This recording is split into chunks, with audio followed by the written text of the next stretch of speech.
Шквальный ветер 11 метров в секунду. Это последнее испытание квадрокоптера, и дальнейшие ролики будут уже технического плана о том, как мы его делали, подробное описание его сборки, всех узлов, настройки и так далее. Прошу вас не возмущаться, почему все с ног на голову, сперва полеты, а потом сборка. Ведь не доведя его до ума, не найдя все подводные камни, я бы не смог дать подробную инструкцию по сборке. И теперь собранный и настроенный квадрокоптер поднимается с подвешенной камерой GoPro на высоту 200 метров в шквальный ветер, при этом держит точку, не отклоняясь более чем на 1,5 метра.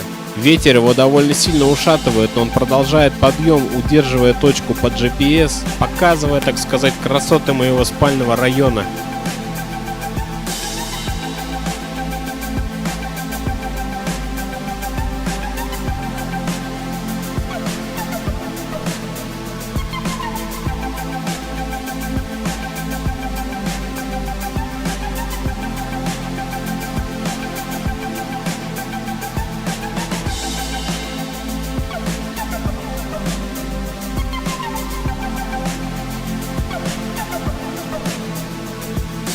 На высоте в точке зависания ветер, видимо, гораздо сильнее, чем снизу, и пытается удержать горизонт с помощью гироскопов и акселерометров.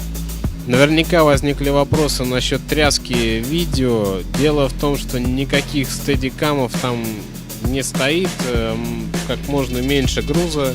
Все-таки страшновато запускать вот так вот в космос такую чертову кучу денег.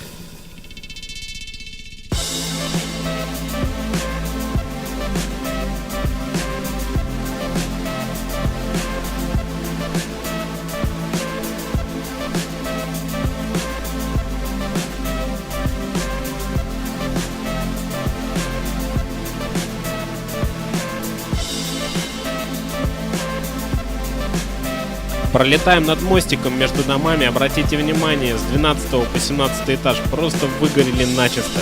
И здесь между домами, вот в этом проеме, будет спуск, а там ветер раза в 2, наверное, сильнее. Ну, метров 15 в секунду точно, прямо валит с ног.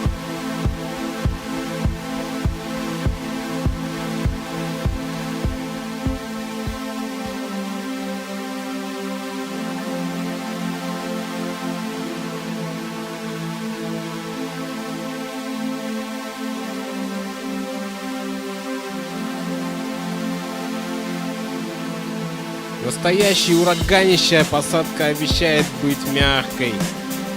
Коптер начинает сносить вправо-влево, потому что теряется связь со спутниками, не полностью, но все-таки дома — это тень.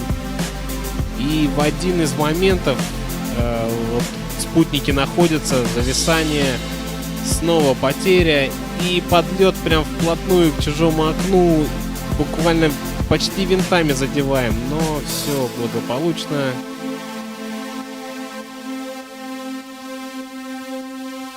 И пока. Подписывайтесь на канал.